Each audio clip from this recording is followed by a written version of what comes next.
নমস্কার বন্ধুরা, সবাই কেমন আছো? আশা করি সবাই ভালো আছো। আমার পল্লী জননী কুক সেন্টারে নতুন একটা পর্ব দেখার জন্য সবাইকে জানাই স্বাগত।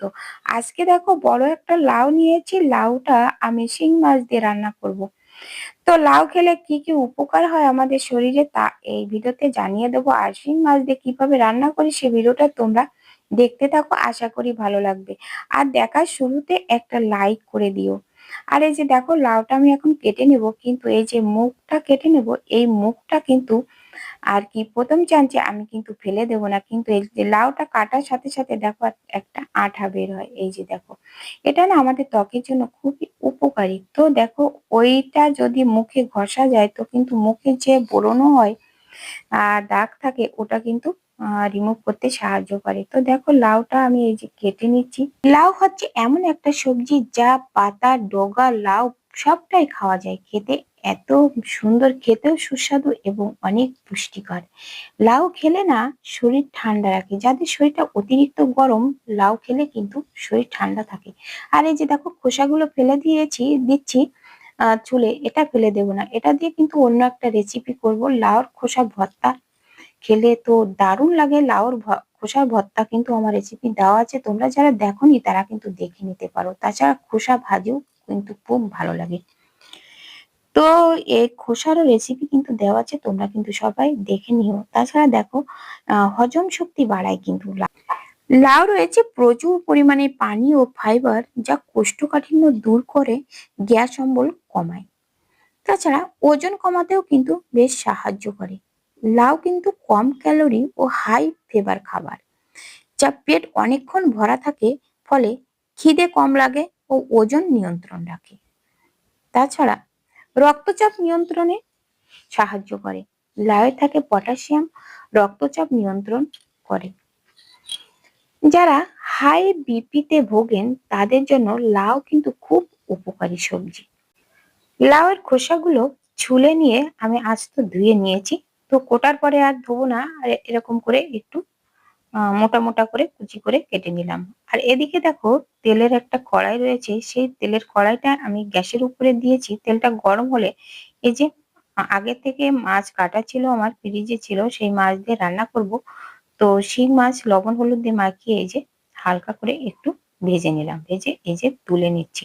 আর দেখো খুব কম তেল মশলায় রান্না করব। যে তেল আছে কড়াইতে ওই তেলেই কিন্তু আমার রান্নাটা হয়ে যাবে। তো দিলাম শুকনো লঙ্কা ভেঙে, আর তারপরে দিয়ে দিলাম একটু গোটা জিরে। খুব কম তেল মশলায় রান্না হবে, খেতেও কিন্তু সুস্বাদু হবে এবং পুষ্টিকরও খাবার।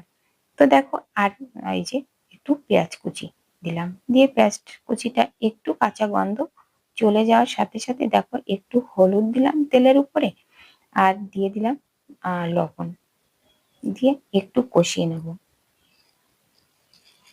এই যে দেখো একটু নাড়াচাড়া করে, তো এবার এর ভিতরে দিয়ে দিলাম কাঁচা লঙ্কা চেরা।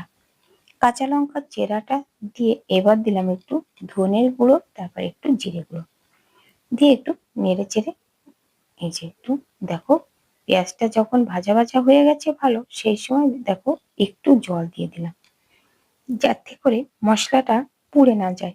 এবার দেখো কেটে রাখা সেই লাউগুলো সব দিয়ে দিলাম। লাউগুলো কিন্তু একেবারে কুচি কুচি করে নি, একটু মোটা মোটা সাইজে কুচি করে নিয়েছি। তো দেখো এবার সব লাউগুলো আমি তুলে দিলাম, দিয়ে এবার এইভাবে উল্টে পাল্টে এই যে ভালো করে মিশিয়ে নেব। দেখো খুব কম তেল মশলায় রান্না হবে, আর রান্নাটা খেতে কিন্তু দুর্দান্ত হবে।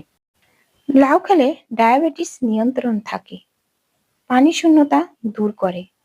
তাছাড়া মূত্রনালী পরিষ্কার রাখে, ত্বক সুন্দর করে, চুল পড়া কমায়। এবার দেখো আমি এই লাউয়ের ভিতরে কিন্তু একটু জল দেয়নি, তো দেখো জল বের হচ্ছে কেমন। আর দেখো লাউটা ফুটছে, তো একটু সেদ্ধ হবে তাড়াতাড়ি, তার জন্য কিন্তু একটু নাড়াচাড়া করে আমি ঢেকে দেবো। তো এর আগে দেখো একটু দিয়ে দিলাম হালকা মিষ্টি। তো একটু লাউ তরকারি তো একটু পানসা, তো একটু মিষ্টির জন্য একটু মিষ্টি দিলাম। তোমরা চাইলে এখানে মিষ্টি স্কিপ করতে পারো। তো দেখো এবার ঢাকনা খুলে, তো আমি এই যে আর একটু জিরে গুঁড়ো দিয়ে দিলাম। তো দেখো আগে একটু দেওয়া আছে, পরে আবার একটু জিরে গুঁড়ো দিয়ে দিলাম। দিয়ে এই যে দেখো একটু নেড়েচেড়ে ভালো করে মিশিয়ে নেব। আর দেখো আমি কিন্তু একটু জল ব্যবহার করিনি, তো দেখো কত মানে লাউটা খুবই নরম ছিল, তো এই জন্য অনেক জল বের হয়েছে। যদি তোমাদের মনে হয় যে গ্রেভিটা আর একটু বাড়াবো, বেশি করব, তো সেক্ষেত্রে একটু জল দিতে পারো তোমরা। তো দেখো আমার সেদ্ধ হয়ে গেছে লাউটা। তো মাছগুলো, ভাজা মাছগুলো আমি এই যে দিয়ে দিলাম। এবার এই সবজির নিচে লাউর তলে এই যে দিয়ে দিতে হবে, তাহলে মাছগুলো একটু নরম হয়ে যাবে। আর তাছাড়া একটু মশলা, তেল মশলাটাও একটু ঢুকবে, আর মাছগুলো তাহলে খেতে ভালো লাগবে। আর অল্প একটু জাল করতে হবে মাছ দেওয়ার পরে। মাছগুলো দেওয়ার পরে একটু জাল করে তো গ্যাসটা বন্ধ করে আমি নামিয়ে নেব। তো বন্ধুরা, আজকের ভিডিওটা কেমন লেগেছে কমেন্ট করে জানাতে কিন্তু ভুলো না। আর একটা লাইক দিতে ভুলে গেলে লাইক করে দিও, আর বন্ধুদের সাথে শেয়ার করো। আর নতুন বন্ধুরা আমার চ্যানেলটা সাবস্ক্রাইব করে পাশে থাকা বেল আইকনটিতে ক্লিক করে রেখো, তাহলে পরবর্তী ভিডিও আপলোড হলে নোটিফিকেশন অতি সহজে পৌঁছে যাবে, আর পেয়ে যাবে সুন্দর সুন্দর রান্নার ভিডিও, অজানা অনেক টিপস। তো বন্ধুরা, আজ এ পর্যন্ত, দেখা হবে পরবর্তী ভিডিওতে। ততক্ষণে তোমরা ভালো থেকো, সুস্থ থেকো। নমস্কার বন্ধুরা।